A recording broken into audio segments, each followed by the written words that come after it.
of the um, webinar fellowship webinar series put on by the section for the pediatric section, hosted through a lot of hard work by Dr. Jeff Leonard and Tobin Yahtzee. Thank you for all your work on all this. I'm Jim Johnston. I'm a pediatric neurosurgeon at Children's of Alabama, UAB, and I'm excited about introducing. We've got some great speakers tonight, including a broad range from the very experienced people. Our main speaker is Paul Klimo, who many of you know.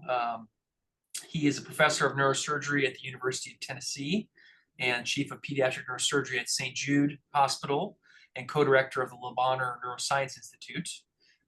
He did his residency at Utah and fellowship at Boston. And in addition, is a veteran of the U.S. Air Force with service in Afghanistan and retired as a lieutenant colonel.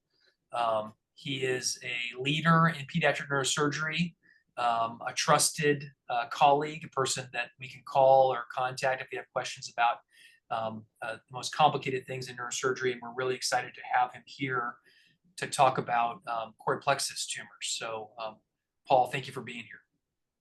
Thank you so much. That was very, very kind. Thank you. All right, let me get going here. Again, I apologize that the video is not working, but can you guys, Jim, can you, and everybody, can you see my screen, I hope? Yes, yeah, it looks great. Great, okay. Well, good evening, everyone, and thank you for joining us. I hope we have a really great time tonight. I think we have some really interesting things to discuss. I think the layout tonight is going to be about 30-40 minutes for my part, and then we'll get into some, I believe, some case discussions. So topic tonight is going to be chorioid plexus tumors in children. And I will be doing this talk along with several of my colleagues over here in Memphis. So Giles Robinson is our new head of the brain tumor program at St. Jude, and he's going to talk about some of the chemotherapy treatments for chorioid plexus tumors. Asim Chowdhury is my good friend. He'll do the neuroradiology aspects. Lucas Eliovich will talk about some of the endovascular techniques. So we'll have, in addition to me, we'll have a total of 4 speakers for this 30 to 40-minute session. The outline for tonight, I'll briefly talk about epidemiology, how these kids present, talk about the association between chorioid plexus carcinoma and Lee-Fraumeni syndrome. I don't have a pathologist. I didn't think I'd have enough time to get into the nitty-gritty on the pathology, so I'll kind of touch upon that. As I mentioned, Dr. Chowdhury will talk about imaging, and then management will be myself, Giles, and Lucas talking about surgery and chemotherapy and endovascular treatments. And then we'll kind of wrap it up with 1 or 2 additional slides on craniocerebral disproportion, which I think is also a thing to take into account when you're dealing with these kids. So getting into it, so chorioid plexus tumors are pretty rare. They constitute no more than about 2% of all primary brain tumors in kids. The ratio between CPP and CPC is about 4-to-1. So you're going to see a lot more chorioid plexus papillomas. And within the papillomas are also going to be grouped the atypical. Atypical CPP, CPPs, 4-to-1 ratio with CPC. There are, as I just mentioned, there are 3 flavors of chorioid plexus tumors. You have the chorioid plexus papillomas, which are grade 1, atypical, which are grade 2, and then you have the bad player, which is the chorioid plexus carcinoma, as a grade 3. So papillomas that are well differentiated are relatively easy to categorize and determine by pathology, but there are some papillomas that do have an increased cellularity. They have some nuclear pleomorphism, increased mitotic activity, and those would be the ones classified as atypical. As most of you know, these kids will typically present with signs and symptoms of increased intracranial pressure as a result of hydrocephalus. So vomiting, irritability, headaches, unsteadiness, maybe some changes in their eye movement. Most of these tumors are going to be in young kids. So 70% of choroid plexus tumors occur in children less than 2 years of age. Median onset is about 9 months.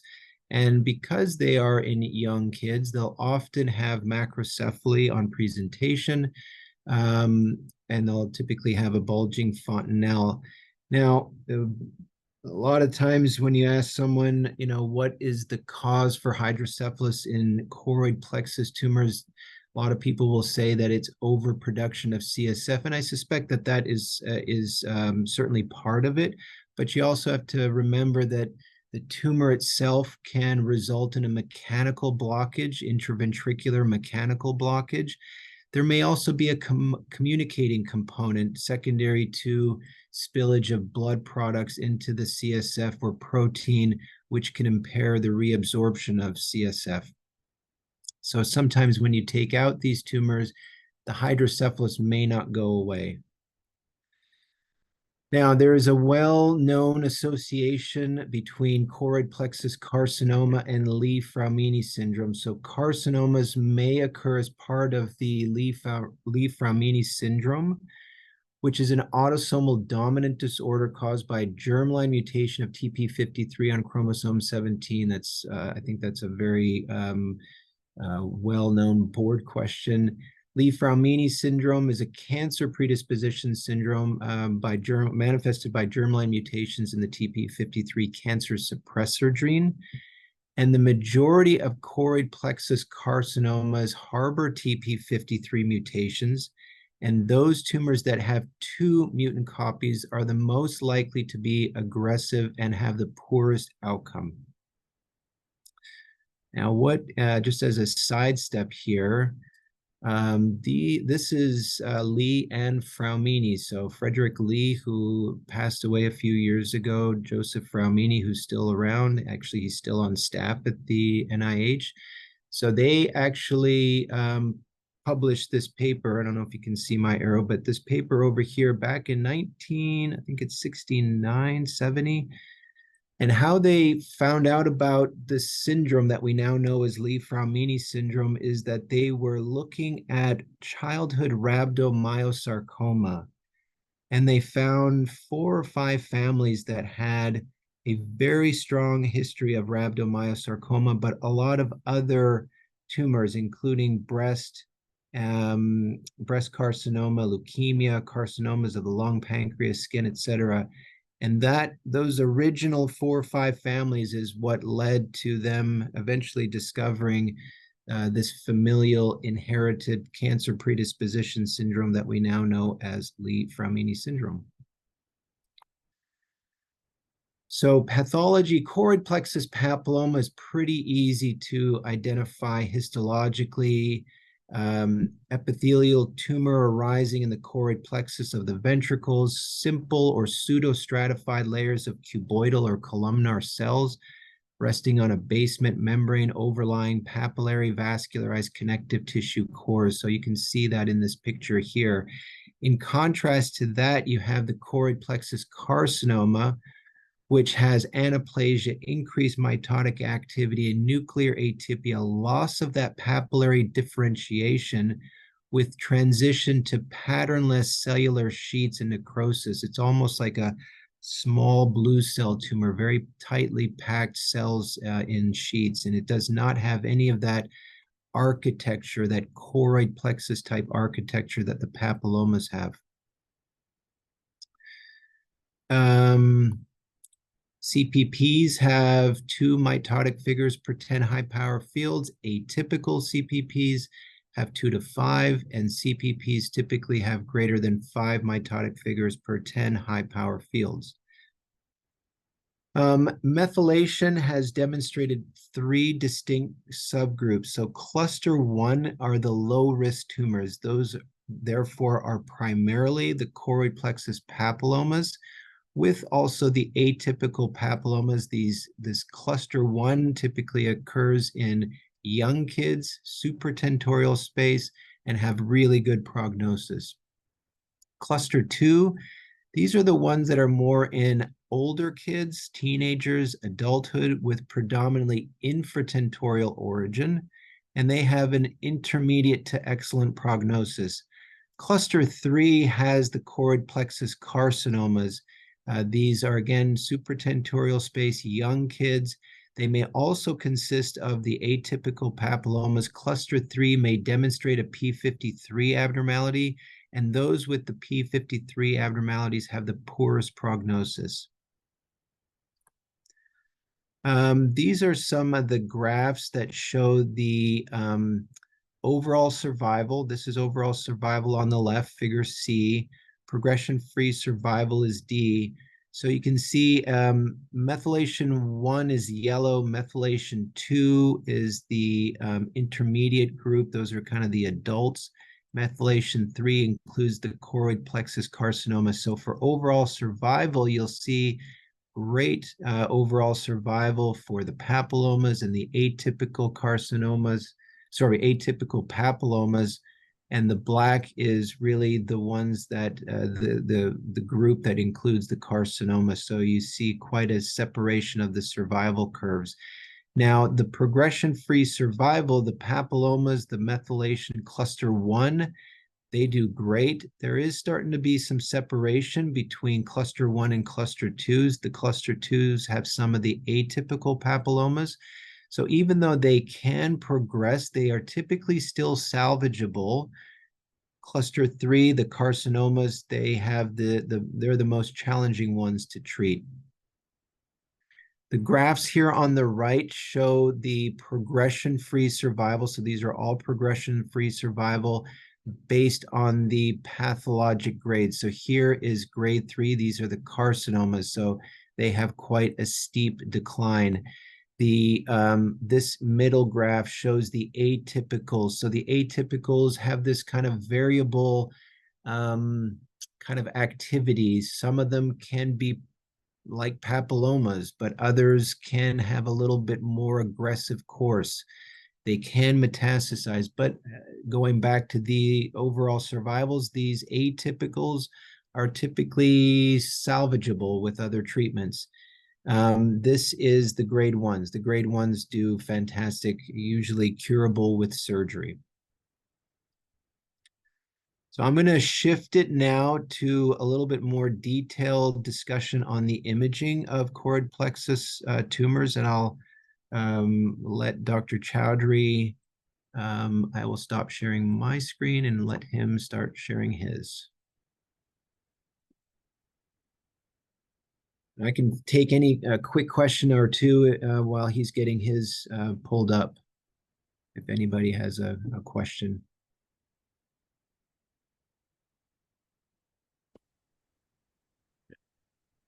Okay, Chowdhury, I think you're good to go. Yep. And can you guys see this cursor? Yes. Yeah. Okay, great. Thank you very much for inviting me.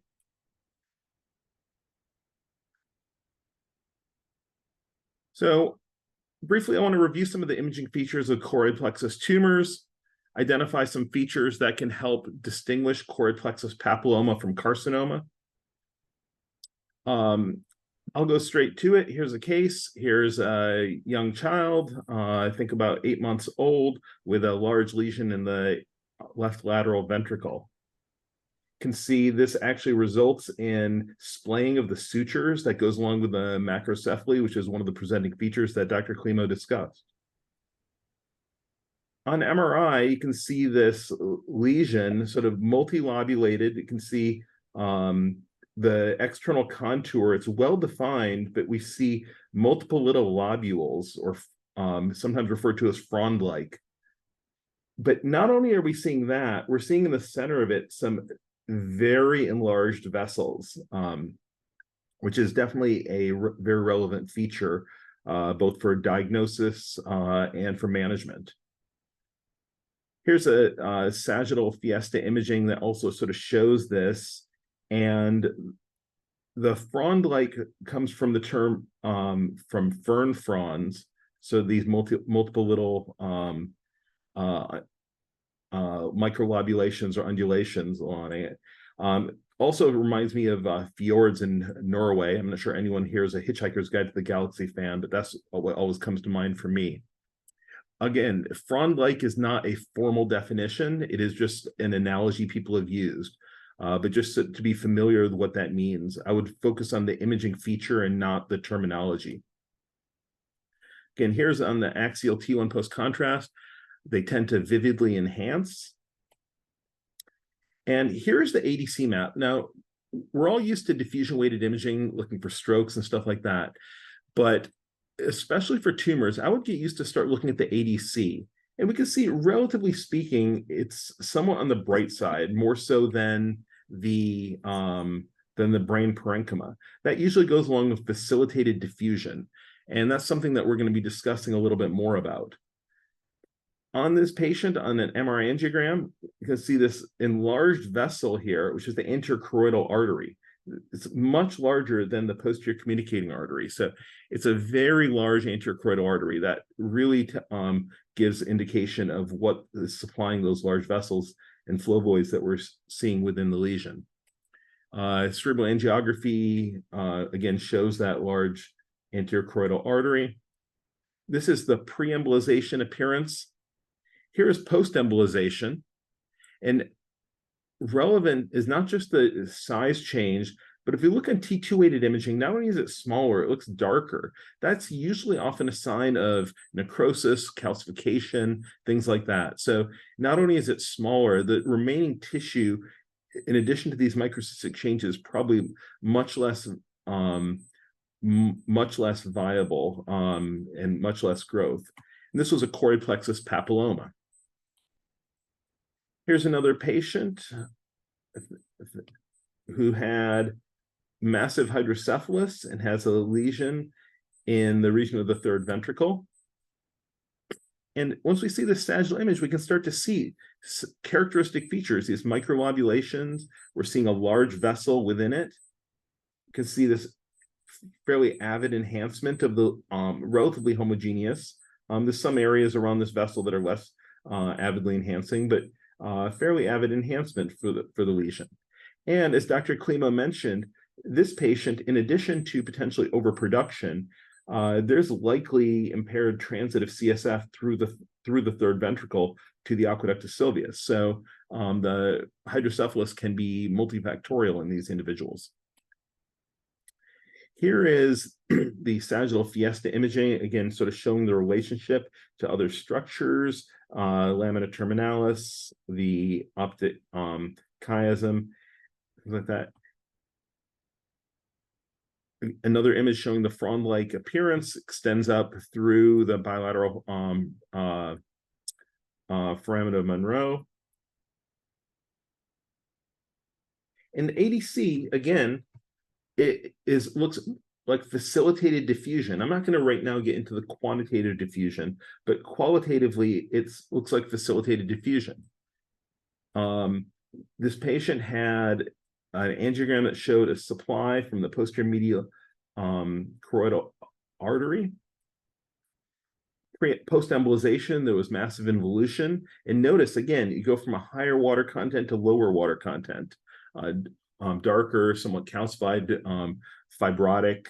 And this was a chorioid plexus papilloma also, just happens to be of the third ventricle. So don't forget that these lesions can occur anywhere where you normally see chorioid plexus. Here's another patient with a lesion that on other imaging was shown to be intraventricular. We're seeing a more featureless external contour. You see a little bit of undulations, but it's almost more of a big glob. You can see some enhancement throughout the lesion. The ADC map, notice we're seeing areas that are very dark on ADC. This means, relatively speaking, restricted diffusion, less water movement, in contrast to the two prior cases that we showed. This patient also on spine imaging had a number of areas of abnormal enhancement. And so this was a chorioid plexus carcinoma with leptomeningeal metastatic dissemination. Here's another patient. Axial T2-weighted imaging shows a lesion in the atrium of the left lateral ventricle. So we're seeing some sort of microlobulations around this. We're not seeing some aggressive edema around it like we saw in the carcinoma. The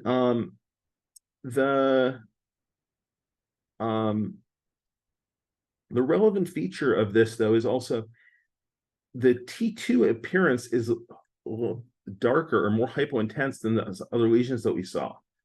You know, we're post-contrast, we're seeing something that looked like the other tumors we saw. But look at ADC. The ADC maps actually look more relative restricted diffusion.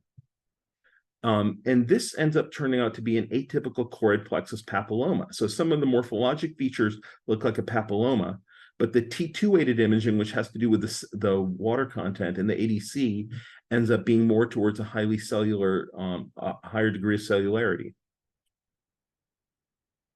Then one additional lesion in the atrium of the left lateral ventricle. Can see these sort of this weird enhancement pattern. It's multilobulated.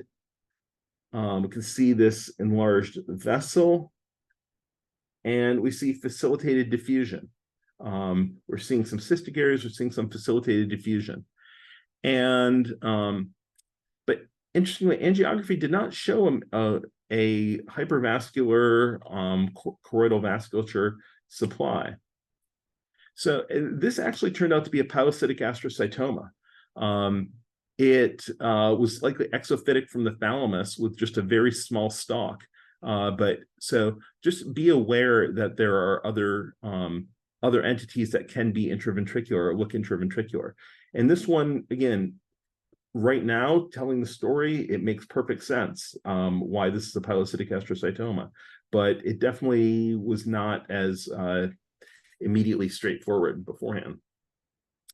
So a couple times I've talked about the tumor cellularity in the ADC map. So I briefly want to go back to cell biology, and the constituents of a cell. It's basically the cytoplasm is salt water with some random stuff in it. And the nucleus, though, is very densely packed, has DNA, regulatory proteins.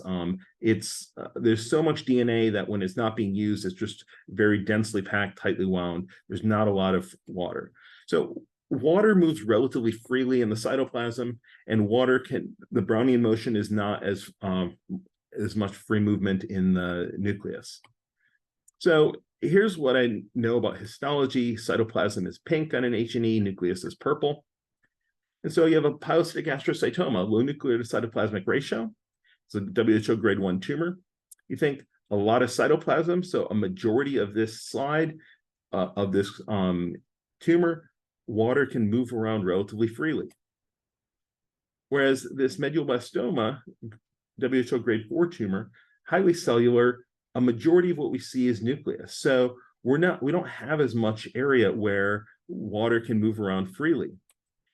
And so this paper showed the ADC values of pilocytic astrocytoma, ependymoma, and medulloblastoma, and showed that the higher the degree of cellularity, typically more aggressive tumors, had lower ADC values, which is more relative just restriction of water movement. And here's an example of a big lesion, but the ADC is kind of on the bright side.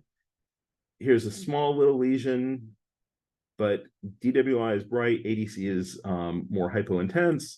The first one was a pilocytic astrocytoma, the second one is a medulloblastoma. Now, this has been applied in some other papers to confirm this in chorioid plexus tumors, and it shows that the lower the ADC value, the more likely it is to be a higher grade tumor, which corresponds with what I showed you in some of those examples. People have more interest in learning about just in general ADC to estimate tumor cellularity. Here is a little more of a blog post that refers to a couple journal articles, sort of an online journal club that can help address this, or at least touch on the basics. So in summary, chorioid plexus papillomas tend to have a frond-like morphology. Higher grade tumors may have more spherical shapes because they sort of just growing so fast. Higher grade tumors demonstrate relative diffusion restriction. They're hypervascular with supply from the choroidal arterial supply. And so I want to thank Dr. Klimo and the organizer of this lecture series for allowing me to participate. Thank you. Thanks, Austin. That was really great. I'll switch over to mine.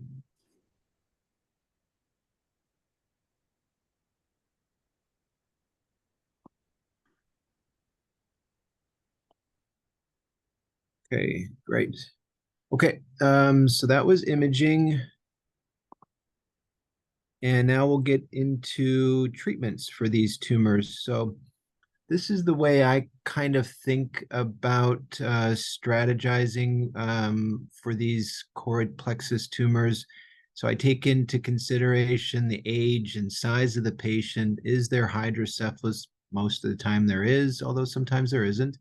And then the size of the tumor relative to the patient's size and age. I think that's very important.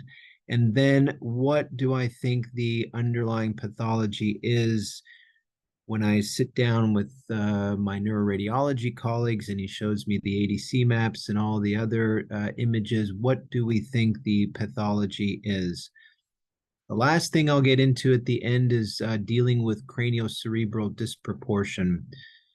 So I kind of broke down the next few slides based on kind of what the tumor is and kind of the age of the patient. So if you have a small to moderate choroid plexus papilloma, now I'm going to kind of include the atypicals in that group as well. So non-CPC, so small to moderate size CPP, and it's pretty much, unless it's really young kid, I mean, it could be an infant or an older kid. So for those, the treatment really should be surgery. You should be able to cure them with a resection. In kids, young kids, the tumors are typically located in the lateral ventricle or the third ventricle. When they're older kids, teenagers, adults, it's sometimes in the fourth ventricle, but you don't usually see fourth ventricular CPPs in young kids. I typically do an open approach for these tumors. Now, I'd love to hear if anybody has experience taking these tumors out with an endoscope, but I usually do an open approach. So if they're centered in the atrium, I'll do a kind of superior parietal, just a linear incision, superior parietal craniotomy. I'll typically use the retraction tube, like a Vicor or whatever tube you guys have, to get down to the ependema. And I'm usually trying to target my initial trajectory to where I think the vascular pedicle is. And because that's where I really want to try to get access to early. You know, once I'm down to the tumor, sometimes I'll kind of toss that retraction tube because it gets to be a little bit cumbersome if you need to look up, down, laterally. So at least initially, I'll use the retraction tube. For third ventricular choroid plexus papillomas, like the one Chowdhury just showed, I'll do those through a transcallosal transforaminal approach. The blood supply for those third ventricular tumors is always going to be from the roof. That's where your arteries and veins live. And so you should be able to identify that pedicle fairly soon in the operation, identify it, cauterize, cut it, and then should be able to all come out through what should be a very dilated foramen of Monroe. Fourth ventricular CPPs, they're usually going to be inferior fourth ventricle in location because that's where they arise. They arise from that inferior medullary velum where the choroid plexus is. Choroid plexus is not in the top part of the fourth ventricle, it's on the bottom. So that's where those tumors will arise. And it's just a simple midline suboccipital approach. Now, again, you want to try to, if you can, identify the vascular pedicle. It's usually a vein and artery running together early in the operation. I get it. Sometimes the tumor is just kind of in your face and you have to kind of make your way through the tumor just to get to the pedicle. But if you can get to that pedicle early, that's always preferable. And really, the resection for CPPs, atypical CPPs, should be bloodless. And really, it should come out as one piece. These are some examples of what I would consider choroid plexus tumors that don't need any pre-op embolization or chemotherapy. So here's one centered in the atrium. These two are the same patient, so you see it here. There's a mechanical obstruction with a dilated temporal horn. Here's a relatively small one in the third ventricle, large lateral ventricles. You're going to have a nice big open corridor through the foramen of Monro to access the tumor, find the blood supply right up here on the roof of the third ventricle. This is a 16-year-old kid. This is an example of a fourth ventricular CPP. These are a little bit rare, but you can see the heavily calcified nature of this tumor, and it's in the inferior part of the fourth ventricle. I mean, if they grow big enough, sure, they can grow up there, but they're not going to originate here because you don't have choroid plexus up top there.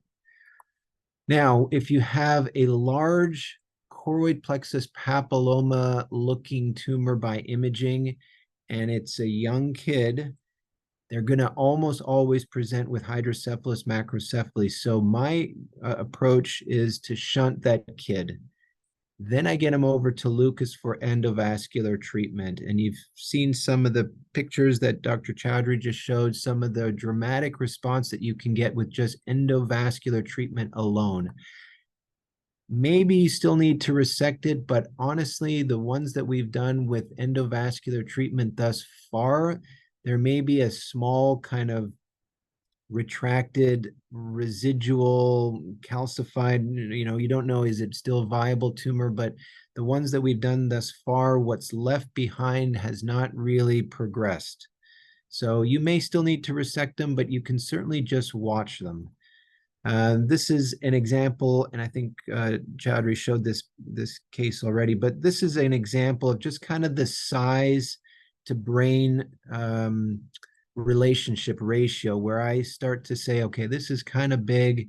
This is something maybe I need to get Lucas involved. The kid's got hydrocephalus, so sure, just place a shunt. I always place a shunt with the Certus because it's got a nice off switch. So maybe in the future, you could simply just turn it off once the tumor has been treated and see whether or not they even need the shunt.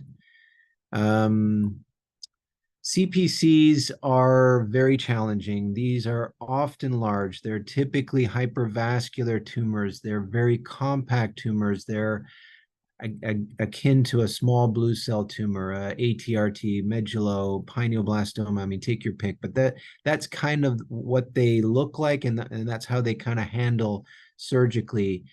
They will often present with hydrocephalus macrocephaly, so you, again, want to have some idea of how you're going to manage that hydrocephalus, that obstructive hydrocephalus, but be very careful with these tumors, because if you suddenly drop the intracranial pressure by releasing CSF through either an EVD or a shunt, that can lead to intratumoral hemorrhage. Think of it as that tight head, that hydrocephalus is kind of pushing down on the tumor, and then you suddenly release it. You can, with these friable tumors, big tumors, you can develop intratumoral and therefore intraventricular hemorrhage. So just be very careful with your shunt and EVD management. So I do not mess with these tumors unless I absolutely have to. The first line of treatment for these should be chemotherapy. I don't even think they should be biopsied. Now, that may be controversial, but I have seen only bad things happen with biopsies.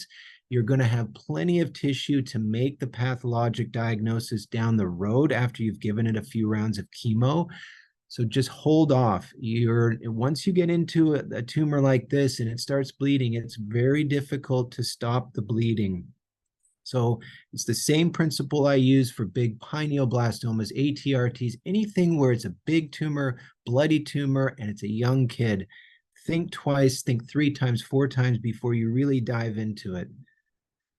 These tumors will respond really nicely to chemotherapy. Typically here at St. Jude, we'll give them a couple rounds of chemo, re-image them, and then you can plan for that resection once the kids' counts have recovered. Again, you may want to consider embolization as well. Not a bad idea. I've got actually a kid coming up here. It's already been through a couple of rounds, so I'm going to have Lucas do the embolization later this week.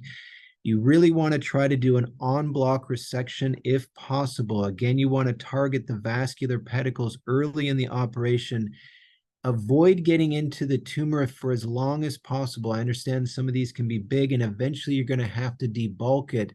If it's not bloody, if the chemo did its job and it's not a very bloody tumor at that point, sure, you can debulk it. But if it's still bloody, and you've got to get into it, commit to it and move fast. Don't sit around trying to get every last little bleeder, because it's going to be a losing proposition. Get in, get it debulked as fast as possible. Then you can chase whatever little bits are left over here and there. This is an example of a kid that came in. This kid was, I think, maybe 15 months old, large intraventricular hyperdense mass, a lot of edema, way midline shift. They went to the OR and got into some pretty hefty bleeding, had to leave the bone off, packed it off with a bunch of gel foam. You can see some intratumoral hemorrhage. Brought the kid over here, a couple rounds of chemo, so there's still a sizable mass, but a lot of the mass now has got these cystic areas. This was our intraoperative MRI. We were able to come around it. It had a very nice capsule that the chemo had created, and this is the intraoperative en-bloc resection of the tumor. I'm going to switch it over now to Lucas to talk about some of the endovascular techniques your local neurointerventionalist can do. So I'm going to stop, and Lucas will pick it up.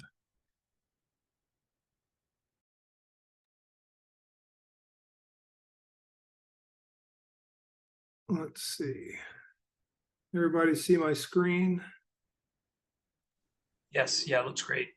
All right, let me go to a larger view and then take my ugly mug out of here. But I wanted everybody to see my face, know that I'm not a chat GPT or something. And thank you for inviting me. Let's see. Now I'm having trouble taking, here we go, stop video and move this out of the way. So yeah, I'm really pleased to be with everybody this evening and share a little bit of our experience and our perspective on how to be part of this team to take care of these patients. I'm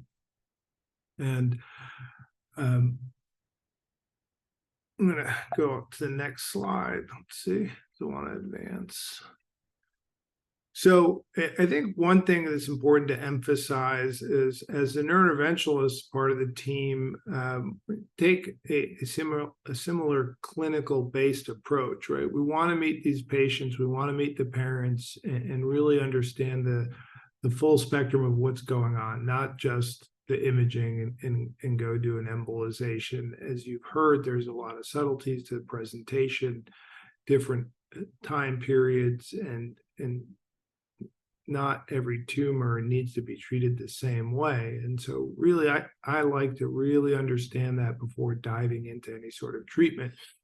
In terms of looking at the imaging, I would say, you know, I have kind of two imaging modalities or sequences that I really think are valuable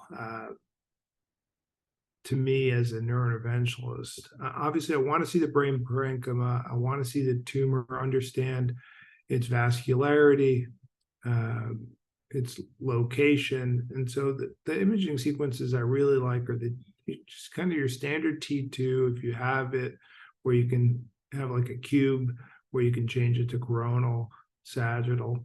And then we use a lot of tricks imaging, which, if you're not familiar with, is a contrast enhanced T1 image, time resolved imaging of contrast kinetics. And it's kind of an angiogram light. You can see this is a skull aneurysmal bone cyst, but you can see how it lights up. And I don't have a movie of this, but it really looks like an angiogram. So it really helps you understand the vascularity of some of these masses before even doing an angiogram. And to decide oftentimes whether we need to do one. So once we've kind of gone through this process, we can think a little bit more about what the goals are when we're doing pediatric neuroangiography and brain tumor embolization. And really, as part of the team, what we're trying to do is provide the surgeon with information that can facilitate the safest and most efficacious treatment of the tumor for removal, right? And we want really a complete anatomic understanding of the lesion, what's going on with the arteries, what's going on with the veins, how's that affecting the brain parenchyma, and is there a pathway for embolization? In this day and age, embolization can mean a lot of different things, and you've started to hear a little bit about that. Most of the time, it's preoperative embolization, providing a bloodless field, or as close as we can, a bloodless field for resection of tumor. For chorioid plexus papilloma and some other pathologies we encounter, whether they're in the ventricle or not, it can be standalone treatment. And then very rarely can be salvage treatment when surgery has failed to control disease. I'm not going to show any examples of that this evening. I'm really just going to focus on chorioid plexus. So one other thing I think it's important to emphasize, I got this question a lot when I moved to Memphis almost 15 years ago. Well, is it really safe to do angiograms in children? And the answer is actually it's probably safer than adults. And I think it makes sense when you start to think about it with a properly trained neurointerventionalist. There isn't the atherosclerosis, which complicates access and can in the femoral arteries, and which can lead to embolization from the arch and cervical vessels. You do have to be familiar with different tools and techniques, use of intraoperative ultrasound to gain access, and smaller catheters, but the arteries are generally straighter. And so our series and similar series that are published throughout the literature demonstrate the angiography is quite safe when you're doing a diagnostic angiogram. And sometimes that's all we do. We don't do an embolization. Our field, neurointerventional surgery, has really teams now that are focused on pediatrics, and some of you may work with some of these people in this publication. We have described techniques which make it safe to do angiography in kids, even very young children. And I think it's important that if you're working as a team, that hopefully you have somebody who has that level of training and focus in their practice. We're all adult neurointerventionalists, but we've focused our careers in large part, some completely, like Darren Arbach, and others like myself, who spend a lot of their time doing intervention on children. So what are we using to embolize? What are our techniques? What are our materials? I think it's important for the surgeon to be familiar a little bit with what we can use and what those different techniques and materials will result in for them in the operating theater. So I'll show you examples of this, but when I'm doing an embolization, for example, for chorioid plexus tumor, I'm inside the tumor. That's what makes it safe. I'm not embolizing from proximal blood vessels. And in general, for these cases, we're using liquid embolics, and I prefer NBCA, which is N-butyl cyanoacrylate, which is very different than onyx. It's actually as an acrylic, it causes thrombosis of the vessel. When it polymerizes, it releases heat and actually causes kind of an internal cautery of the blood vessel. Coils can be used for proximal occlusions, but they're not really what will help in these chorioid plexus tumors. And you usually can't get these small microcatheters distal inside the tumor. And PVA particles, which are what was first used to embolize tumors, historically aren't really a permanent solution. The future may be intraarterial biologic agents to treat the tumor based on tumor biology, but we're certainly not there yet. So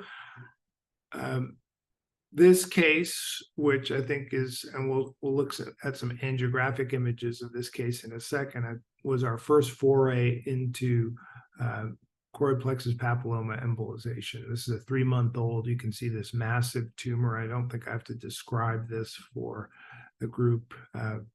You understand that surgery on this child is a big endeavor, and any blood loss in a 3-month-old really could get you in trouble really quickly. So I was asked to embolize this child, or at least to consider it. And when you look at the pictures, they're very instructive. So here's a carotid angiogram. There's on the top, the AP pictures, on the bottom, the lateral pictures. And as you go from arterial to capillary to venous phase, you see this tremendous tumor blush, which I'm outlining here on panel B, and on panel E on the lateral, it's about 6 centimeters in size. And the arrow is showing you the anterior choroidal artery here at this point in the ventricle, up here in the ventricle. Okay. We can look at the vertebral injection, and again, you're seeing this massive tumor blush on the lateral. This tumor is really tremendous. This is a posterior medial choroidal artery, posterior lateral choroidal artery coming back and whipping into the ventricle, the atria. And I think it's important to emphasize that the choroidal vasculature is really an arcade. When there's something like this big tumor drawing a lot of blood flow, these vessels are all connecting to each other. And that understanding allows you to devascularize the tumor very effectively if you can get distal. One of the questions in the chat was, how hard is it to catheterize these blood vessels? And you can see how large these choroidal vessels are because this tumor is so hypervascular. So the catheterization requires some specific techniques so you can be atraumatic, and we use very small 1.2 French microcatheters that are flow directed. So most of the catheterization is done without ever extruding a wire. So being very careful not to damage the vessels, but getting into the vessels is generally something that we can do reproducibly. And this magnified carotid view here on the AP, again, all these arrows are the choroidal, but what you can see is it's crossing the midline to its partner on the other side. That's the left anterior choroidal artery when you inject the right internal carotid artery. Here you see the tip of the microcatheter just proximal to the plexal point, so we're not distal enough to embolize, but we're demonstrating that anatomy. And then we can get all the way further inside the ventricle. And I kind of joke, but being in the ventricle is my happy place for these tumors because I know I can embolize from that location. It's safe, and I'm pretty much inside the tumor. The key to completely devascularizing this tumor, it's not like a dural-based tumor like a meningioma, for example, where there's so many innumerable blood vessels feeding it.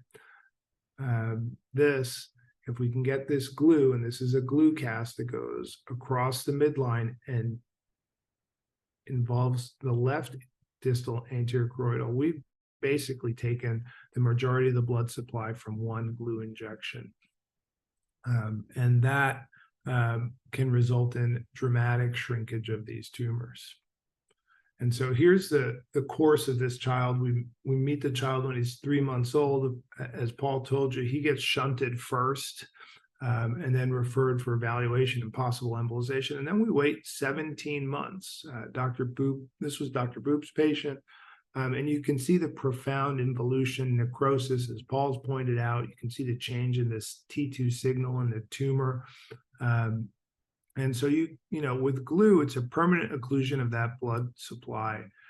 Surgery can be delayed, and you can watch this shrink before your eyes. I've actually been impressed in some other cases. I don't have images to share, but we've seen involution of tumors, significant size change in under a week at times. When you have that profound necrosis and shrinkage, there can be some untoward effects. This child actually developed an aseptic meningitis, ventriculitis. There was no infection. but he developed fever and irritability after the embolization. So I usually prepare the team for that possibility, especially if we get a very good devascularization. I worry about that happening, but the shunt continued to function, and this child was able to be operated on later. Here's just a companion case to show, and I wanted to show some additional angiographic images to just kind of illustrate how we approach this from a technical standpoint. Here's your first picture, AP and lateral of the left vertebral artery. You can see this profound tumor blush. I like putting these next to each other because it looks exactly like the MR. I mean, you can see it right there. And you can see how big the posterior medial choroidal is. This tumor is in the third ventricle. And that's the expected blood supply. On the unsubtracted images, again, the tip of the microcatheter is within the tumor, right at the base of the tumor. So this, I think, is where it's very helpful for the surgeon. As Paul was saying, he wants to get to the blood supply, immediately prior to trying to take this out. And what we're doing effectively for him is doing that before he even goes to surgery, if surgery is needed. If there isn't sufficient involution of the tumor, or if it's just a massive tumor that eventually needs to come out, or if it's a malignant tumor that needs to come out. So the immediate post-embolization picture almost looks like it wasn't there, right? Of course, it's still there, and of course, we need to follow this child. But I would emphasize one of the other reasons I like to use MBCA glue is it's a quicker procedure. With Onyx, you usually spend a little bit more time there developing a plug, and the technique is a little bit different. So I'm going to stop there. So hopefully there'll be enough time for questions. At the end, we can talk more about other cases, but I would want to emphasize for those who maybe haven't seen this treatment or just work with pediatric neurointerventionalists, angiography is exceptionally safe. It is an important part of the diagnostic evaluation sometimes, and certainly a therapeutic one. We try to emphasize to patients and their parents that this is still a form of brain surgery with its own individual risks, but risks that are, I think, appropriate. Again, this can be adjunctive to surgical resection, and it most often is, but it can be a primary form of treatment. And the teamwork is really essential. We have a fantastic team with the St. Jude folks, with our team from Sims Murphy. And I hope to see, and we're starting to see now, biologic targeting of tumors and even some ideas around intraarterial treatment in the future. So I'm going to stop there, hand it back to you, Paul, and thanks again to the group for having me this evening. Lucas, that was fantastic. Thank you very, very much.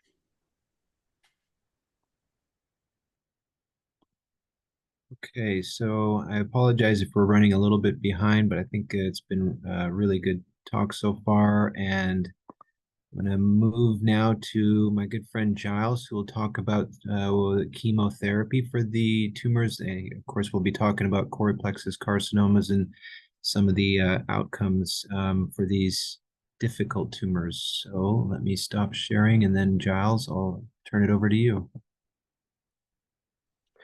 Well, hello everybody, and thanks for having me. I hope you guys can hear me okay. Am I coming through?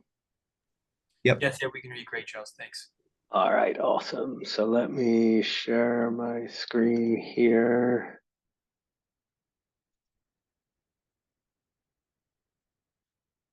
And I'll just turn my head over. So I'm gonna talk a lot more about the chorioid plexus carcinomas, since you guys have heard about the papillomas and the atypicals largely not needing chemotherapy, and then just giving you an idea of what we do from a chemotherapy standpoint and how we treat these more aggressive tumors.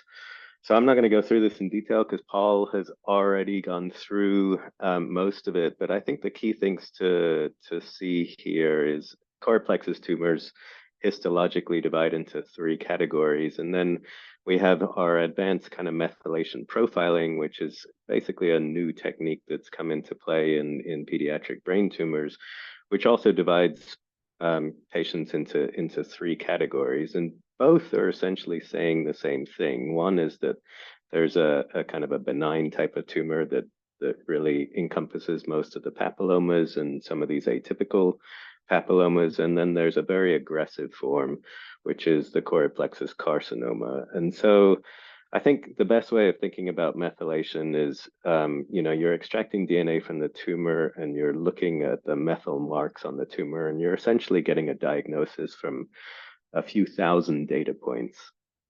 And so in a way, it's a little bit more accurate than a lot of the pathology because you're just getting a much broader picture. And so what you can see in the 3 methylation groups in the bottom, you largely have the CPPs falling into either pediatric A group, or I think it was Paul's cluster 1, and then CPPs also falling into this kind of adult group. But in the pediatric B category, you can see these CPCs as well as these atypical CPPs, and even some CPPs falling into this group, which what this means to me is that some of these CPPs had aggressive features that were not necessarily noticed by the pathologists and were in a way erroneously called CPPs. So I think our methylation is becoming an adjunct to pathology that just gives us a much better way of understanding the disease and truly diagnosing which are the truly malignant ones and which aren't. Like Paul said, CPC has been treated with resection. It also has been treated widely with chemotherapy and RT, and I'll talk about that in a second. Its survival is somewhere between 50 and 60%, and it's strongly associated with p53 mutations.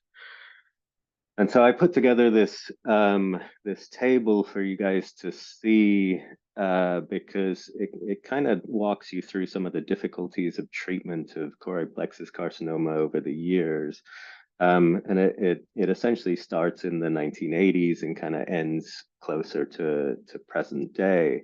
But like most of our pediatric brain tumors, these carcinomas were essentially treated initially with chemotherapy and then followed with craniospinal irradiation therapy. And if you can imagine, in this age group, doing craniospinal irradiation to these patients ended up with very morbid outcomes in some of the survivors. So you were getting about a 50% outcome using craniospinal radiation, but we were also seeing a large number of patients who were severely disabled from the neurocognitive effects. So what I want you guys to notice is the trends. So RT given over here trends towards less and less RT, especially CSI as you're going over time. And yet some of the survival, if you look down at the bottom, and again, these are small series of patients, so it's pretty hard to have large numbers in this very rare disease, but you can see that the PFS and the OS doesn't change that much as you're driving these patients away from radiation therapy, which is hugely important to notice. You can see the median age of these patients is mostly listed in months up here, but largely somewhere between 1 to 2 years of age.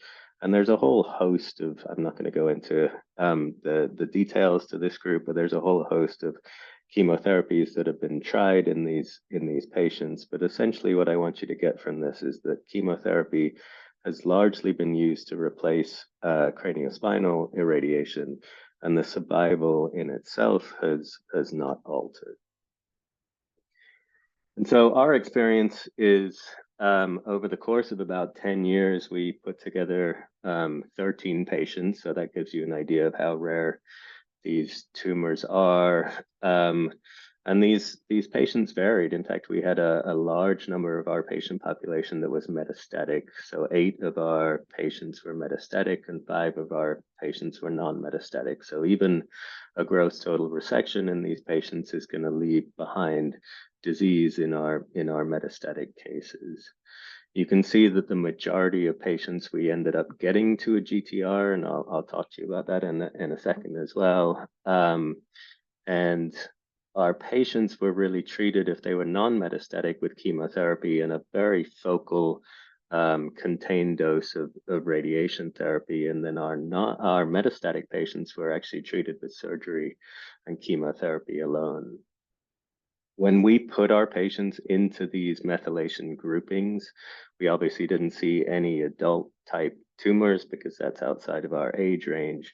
But you could see that our pathologists were pretty spot on calling these chorioid plexus carcinomas, with the exception of one case, which was more like a kind of a atypical CPP. So 12 out of 13 were definitive chorioid plexus carcinomas, falling into the bad group of what we call pediatric B, and 1 fell into the pediatric A group. And then interestingly, about 50% of our patients had p53 mutation. We saw when we looked at our kind of methylation arrays and categories that our patients have a lot of copy number changes. And so these tumors are incredibly abnormal from a DNA structure standpoint. They're gaining and losing chromosomes left and right, which is a fascinating kind of characteristic feature of chorioid plexus carcinoma that has now kind of been more widely described. But I think the meat of the presentation is here. That what was quite interesting to us is survival, even though we were kind of walking away from craniospinal irradiation, did not differ based on metastatic disease. So quite a few of these patients are curable with surgery, with chemotherapy, and without radiation therapy, because they already had metastatic disease, and those patients weren't getting radiation therapy. And interestingly, the patients that did get radiation therapy, shown over here in the E and F curves, there may have been a slight advantage, but it was non-significant. And so we weren't seeing any significant difference between the patients who were treated with radiation therapy or the patients who were treated without, which is reinforcing the fact that we can cure many of these tumors with chemotherapy. We did see, and I think this is a matter of numbers, but we started to see a pretty good trend towards extensive resection. So if you had a gross total resection or near total resection, you definitely did better than if you had a subtotal resection, and that was seen in both progression-free survival and overall survival. But the thing that I wanted to kind of point out to you that Paul alluded to in the beginning was this striking feature with p53. So this is the survival of the entire cohort, showing about a 60% progression-free survival, and very similar numbers as you're getting into the overall survival. But if you just structured the patients into p53 status, by wild type, meaning not having p53 mutation or having p53 mutation, there was an incredible difference in survival. 100% of the patients who had wild type p53, so 6 out of our 13 patients, were long-term survivors. And then that dropped down to somewhere in the range of 25% when we looked at patients who had p53. So this has given us a real inside look into management of chorioid plexus tumors. One of the first things that we do now is test for p53. We can guide our treatment around there, and fortunately for the ones that don't have it, we can present patients with a very good prognosis. And unfortunately for the ones that do have it, we do have to have a serious look at these patients, but we're now trying to start doing alternative therapies. But the last thing that I wanted to talk to you about was a trend that we started to see within this patient population that Paul also alluded to, was you can see some of these patients. So here is a swim lane plot of each of the 13 patients that received therapy on our clinical trial.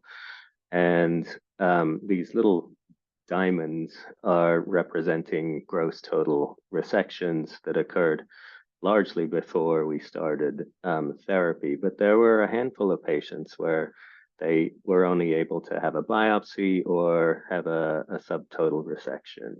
And what we did with these patients, because these tumors were so bloody, was we ended up just starting these patients on chemotherapy. And like Paul said, we went back later on and resected these patients.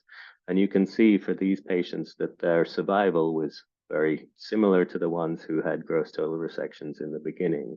Now, of course, our numbers are incredibly small and it's very difficult to say, but we've seen this as a trend across multiple different entities of tumors. And so we now work with Paul to definitely introduce a couple of rounds of chemotherapy to essentially kind of devascularize the tumors, so kill off some of the fast-growing cells, and maybe make surgery a little bit easier, which is a strategy that we're starting to use more and more in the field. So to conclude, I think this methylation testing is actually giving us a more accurate diagnosis, and the thing to look at is that the benign types are pediatric A or adult type, and these have excellent survival with the surgeries that you've heard about, and that should be your major strategy. But when you're faced with a true carcinoma, it's going to fall into this pediatric B category, and the main prognostic stratification is going to be your TP53 mutation. So we have a lot of work to do with the patients who have this horrible Li-Fraumeni syndrome. But the patients that do not actually have a wonderful prognosis, and we're more than happy to treat them with chemotherapy, surgery, and actually we're now moving away from any adjuvant radiation therapy based on this data that shows even those patients with metastatic disease without P53 mutation do very well. So that was published in 2021, and yeah, it's a great little nugget of information coming from a small subset of patients, but just shows you how a clinical trial can expand our understanding of these diseases. Giles, thank you very much. That was wonderful. Absolutely.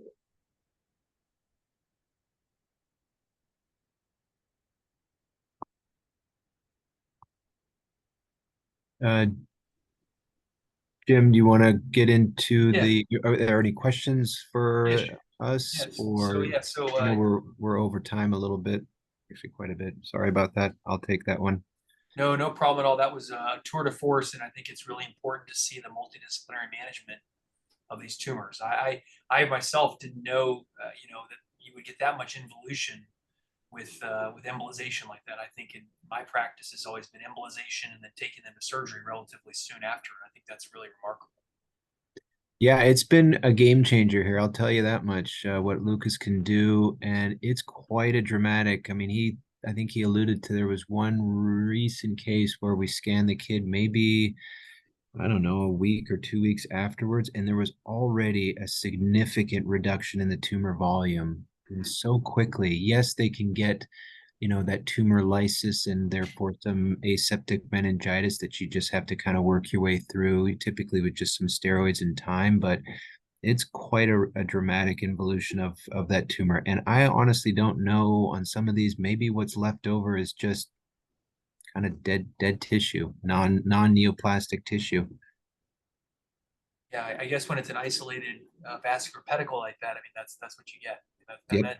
And what you mentioned about the possibility for administration of chemotherapy, chemotherapy through that, just like in the retinoblastoma paradigm, I think that's a really exciting possibility in the future. Absolutely.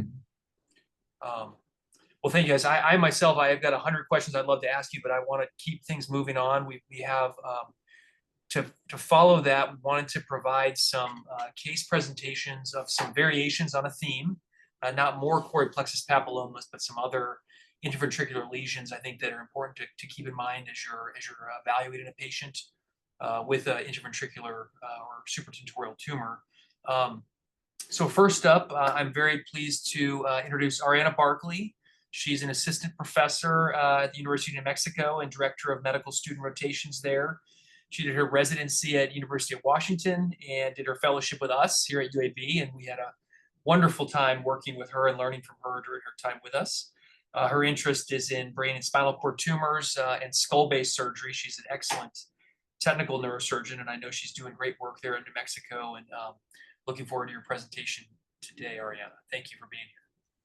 Thank you very much, Dr. Johnston, and tough act to follow, but I will also be a bit brief as well. So thank you everyone who's still with us now. As Dr. Johnston had mentioned, I'm over here at the University of New Mexico. I'm in the Division of Pediatric Neurosurgery. And the case that I have was actually an 18-year-old young man who had presented to my clinic after a seemingly incidental finding. He had a sinus surgery and had postoperative CT imaging that had demonstrated an intraventricular lesion. And he was subsequently referred to me. On his initial evaluation, he did actually incidentally report that he was having some weekly headaches. They were intermittently worse in the morning, not consistently so, but no other overt signs of hydrocephalus. And on his exam, it was very nonspecific. So just getting straight to his imaging. So here you can, I unfortunately didn't have some T2 coronals or sagittals that would be good for this particular pathology, but from left to right, we have a T1 post-con that's showing a relatively non-enhancing tumor. It's like T1 iso intense, T2 but iso to hyper intense with kind of this soap bubble-ish appearance. It had a bit of a higher flare signal, and it actually did diffusion restrict, and that fell out on the ADC. His sagittal and coronals were T1 post-con, so obviously a non-contrast enhancing lesion, but here it is right abutting kind of the internal cerebrals here. And then if I had the images right before and right after this particular slice, the thalamostriate kind of defined that lateral border. But it did seem like it was intimately invested in the corpus callosum. And so what we ended up doing was I discussed with family, you know, obviously he doesn't have ventriculomegaly. He didn't necessarily have signs of hydrocephalus. We discussed conservative versus surgical options and also approaches with regard to resection. And ultimately, family really wanted to know what this tumor was. They really wanted it out. I essentially done a intrahemispheric transcallosal approach, trying to come from the front so as to minimize like doing any corpus callosotomy more posteriorly. But we did talk about the potential for disconnection type syndromes, et cetera. So postoperatively, like intraoperatively, did beautifully, and in the surgery, the tissue was fairly tan and grayish, and it was very intimately invested in the corpus callosum. It separated very nicely from the underlying chorioid plexus and did not have any attachments to the septum pellucidum, and which is somewhat, not necessarily completely atypical, but not necessarily the norm for this particular pathology. And so his postoperative imaging had suggested gross total resection. And here's the sag, and then there's the coronal. And so the pathology actually ended up coming back as central neurocytoma. His Ki-67 was about 3%. And on his postoperative follow-up, he's been doing quite well. He doesn't have any signs of disconnection type syndrome, and has been in general healing very well. So For central neurocytomas, the most common sites tend to be intraventricular. Classically, they arise in the supratentorial ventricular system, with the anterior lateral ventricle being the most common place. They're generally very rare. They're about 0.1 to 0.5% of all primary brain tumors, and they're favored to come from a neuroglial origin. And although in our case it was intimately invested with the corpus callosum, they do tend to be associated with the septum pellucidum. And typical imaging characteristics, again, ours was a little atypical in this instance, aside from the T2 sequences. Again, they tend to be intraventricular, although there can be, in the current classification scheme, they can be extraventricular. On MRI, they tend to be T1 iso intense, T2 heterogeneously intense with kind of this soap bubble type appearance, and flare slightly hyper intense. And the CT may end up showing calcifications as well, which actually was not the case in our particular circumstance. And so in general, surgical resection is the standard of care. You usually only offer adjuvant radiation if there's subtotal resection, and overall survival tends to be fairly good for the non-atypical central neurocytomas, with about 96% 5-year and 82% 10-year. Although the Ki-67 percentage may be related to progression-free survival. So this was a paper that was out of UCSF by Imber et al. And it just demonstrating progression-free survival based on the preoperative tumor size. So as one would expect, or well, if that wasn't shown, sorry, to be statistically significant, but there appeared to be a trend towards, if you have a larger tumor, that there may be a shorter progression-free survival. But for extent of initial resection, they used 80% as their cutoff, with a longer progression-free survival if you achieved greater than 80% resection. And there was the interesting a molecular pathologic characteristics in terms of the MIB1 scores, with 4% being the cutoff, that if there was a higher MIB1 percentage, the progression-free survival was significantly decreased. And in terms of adjuvant radiation therapy status for those cases where you could only obtain subtotal resection, that adding adjuvant radiation therapy actually improved the progression-free survival as well. So just in a summary slide for those kind of learners out there and people who are going to be taking their board soon. Again, it's a central neurocytoma. It's a WHO grade 2, unless it's designated as atypical. Usually about 0.1 to 0.5% of all primary brain tumors. And then common sites, we like to think of them as in the anterior lateral ventricle near the septum pellucidum, with typical imaging characteristics as described before. And ultimately, surgical gross total resection is going to be the standard of care, but when unable to obtain that, then adjuvant radiation therapy tends to be the avenue that we go.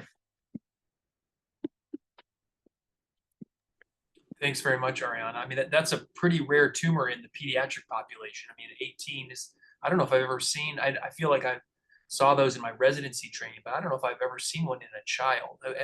Paul, have you guys ever seen that at St. Jude, or Jeff up at Ohio State, or Michael at Vanderbilt?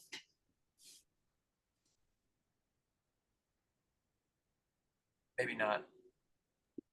So in any case, excellent discussion. Two. Oh, sorry. 2 in Miami in 30 years. Okay. And do you remember how old the kids were?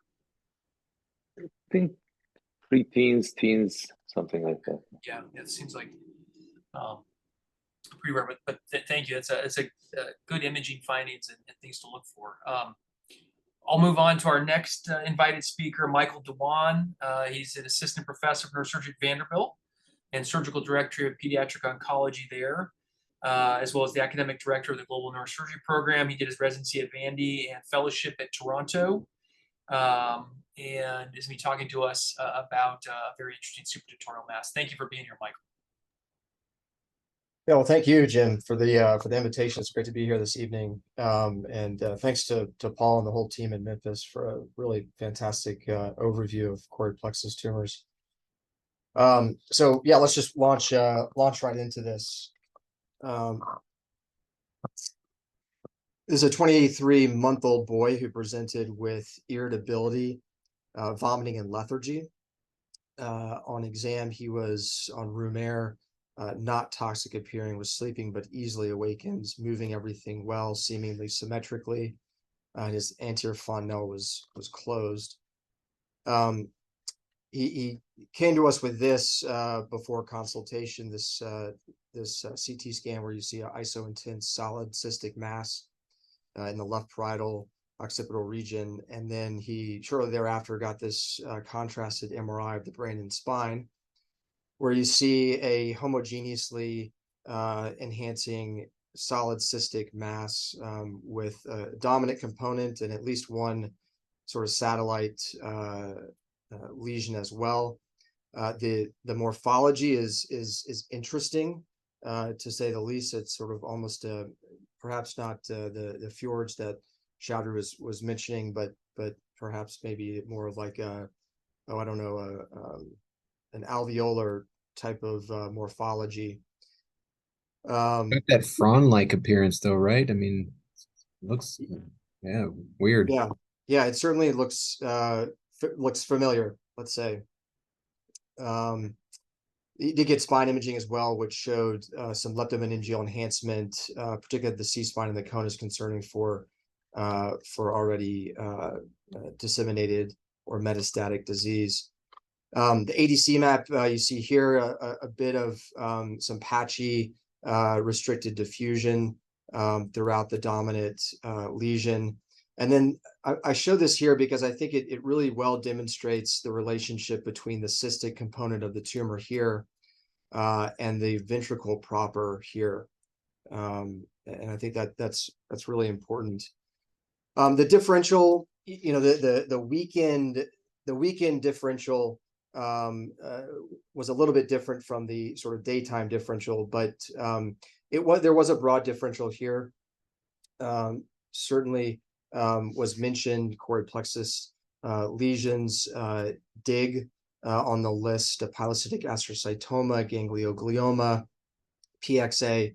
These are all possibilities, but certainly a unique radiographic image. So just given the mass effect, the lack of a histopathologic diagnosis, recommended surgery. Again, this patient, recall, was 23 months of age. So blood volume, really important. Good access is important. Good communication with the anesthesia team.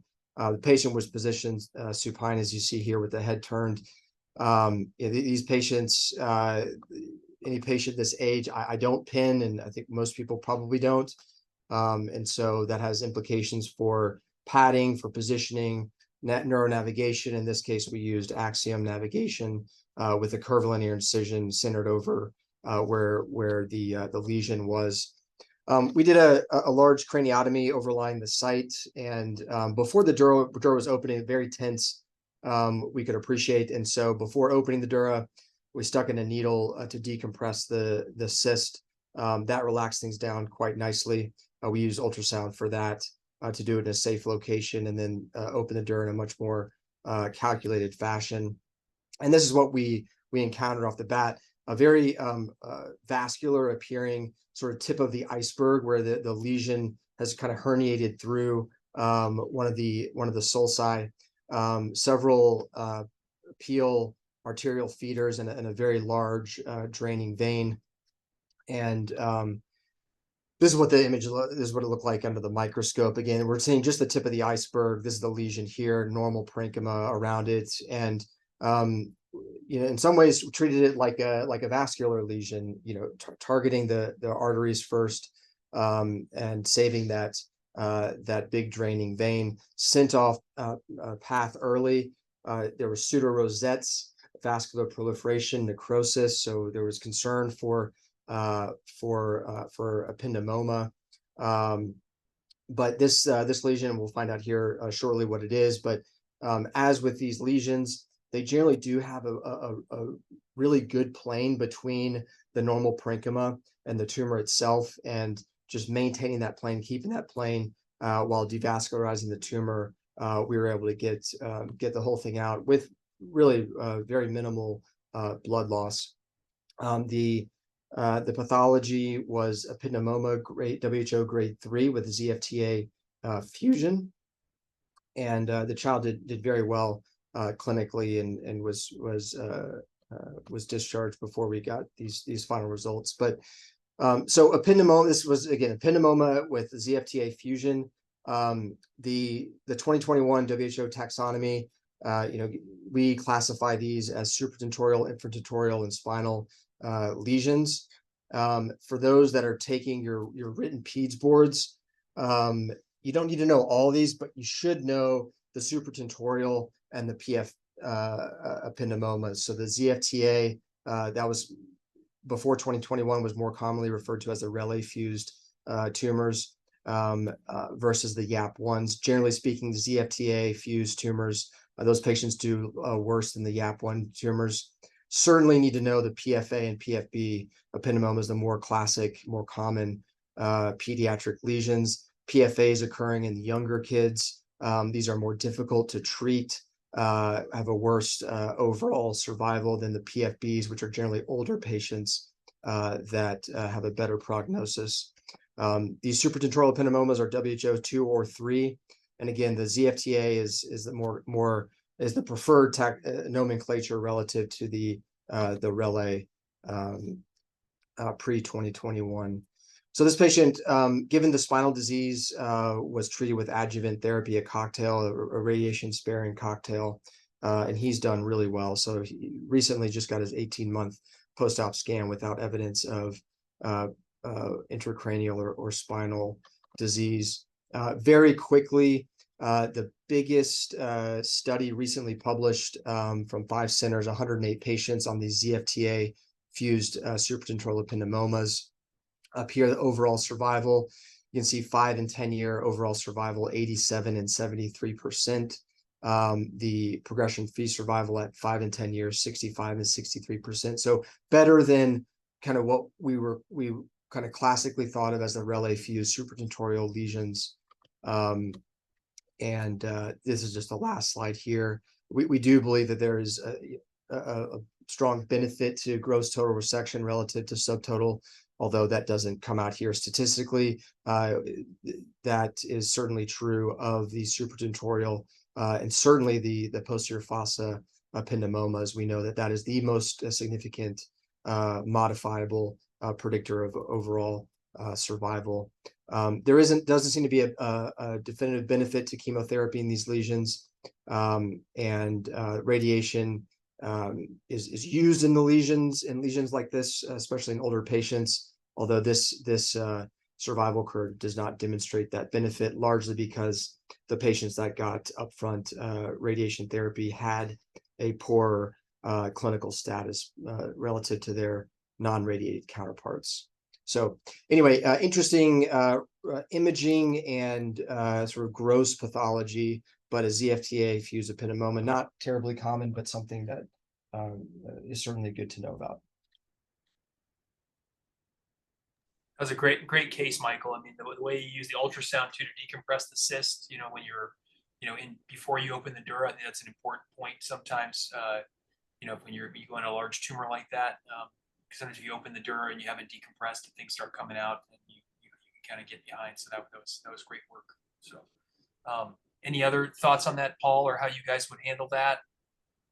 I think surgically you did great. That's beautiful work. I'm a little surprised that you guys treated it with chemo.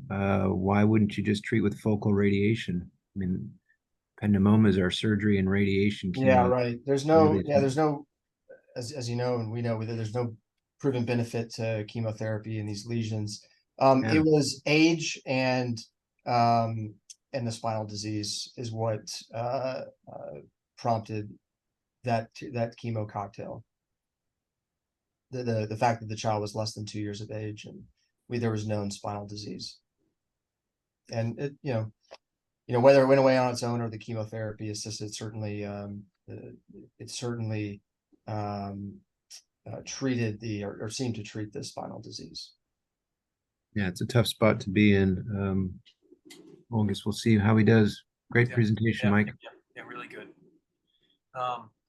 All right, and then final presentation, Michael Feldman, who is currently our fellow here at UAB, Children's of Alabama. He did his residency training at Vanderbilt with Dr. Dewan, and has an interest in endovascular neurosurgery, did an enfolded fellowship at Vanderbilt, and is going to be talking a little bit today about a recent case we had here, which I think is an interesting variant of what we've been talking about today. Thank you for that kind introduction. A lot of really tough acts to follow. I'll try to be quick since I think we're all pretty hungry. So this is a case that we did recently that I think I learned a lot from in terms of, what to think about for these types of tumors. So this was a 7-year-old male, came in with headaches, wasn't acting right, and had a 10-pound weight loss over the last 40 days. He went to the PCP, who astutely got an MRI and then got a phone call about the results and sent the kid to the emergency room. I saw him in the emergency room. This kid was awake at his neurologic baseline, moving everything well, but just complaining of headaches. We admitted him to our service for workup. We got ophthalmology to see him, and they noted fusion grade 5 papilledema.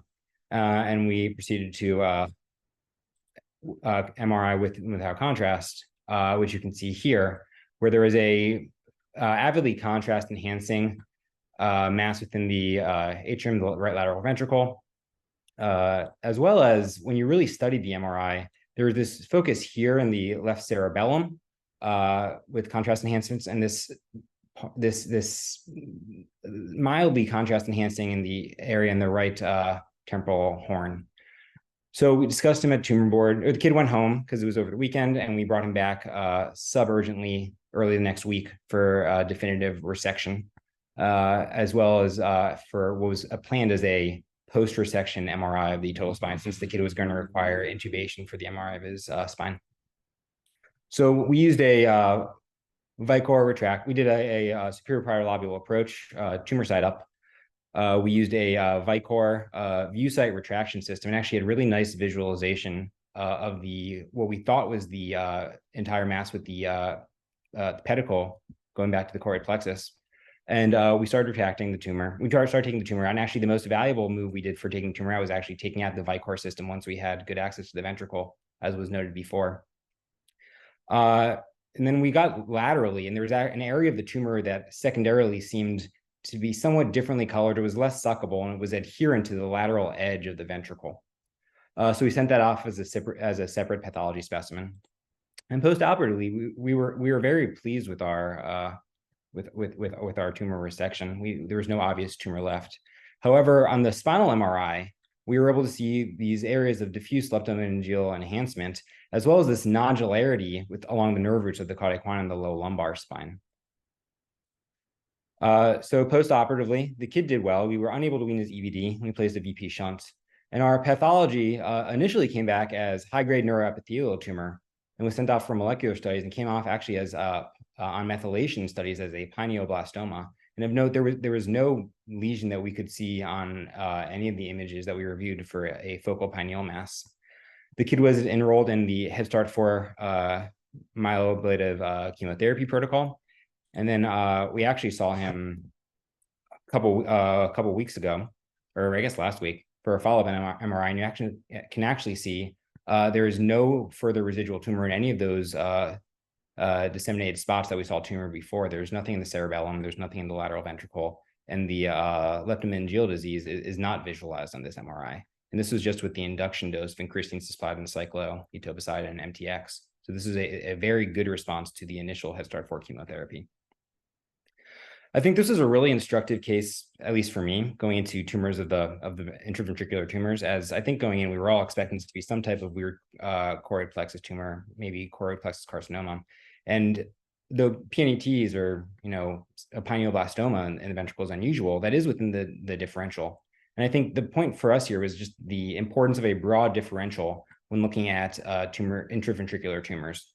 Could this have been a chorioid plexus carcinoma? Sure, turned out to be a PNET. Could be a teratoma, meningioma. There are all these atypical tumors that I think we were concerned about, but aren't at the forefront of our differential when you're approaching this as a learner.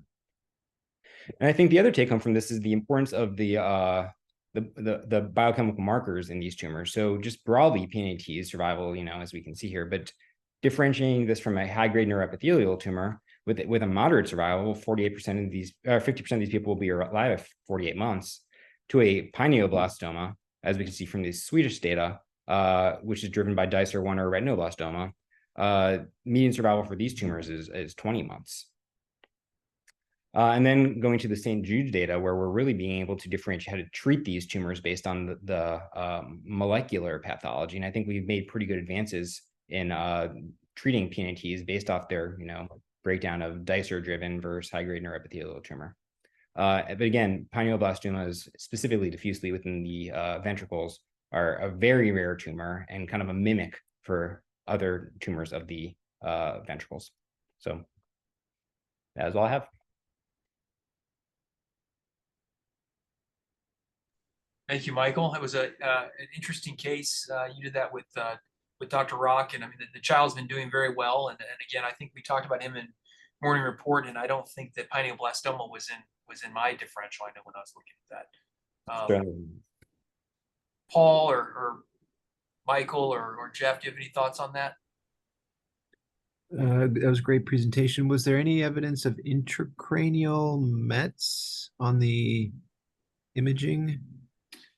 There was, yeah, so there was, let me pull it up real quick. There was one spot within the left cerebellum that was concerning for intracranial met, but that was really the only true intracranial lesion. That spot right there in the left cerebellum. Oh yeah, okay, yep.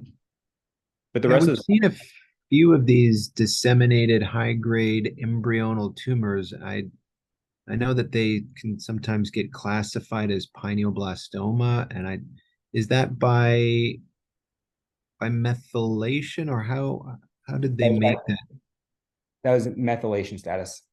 Yeah, it's interesting. It's a few years ago we would just consider it some kind of disseminated tumor, not otherwise classified. But it's crazy how much has changed in just a few years.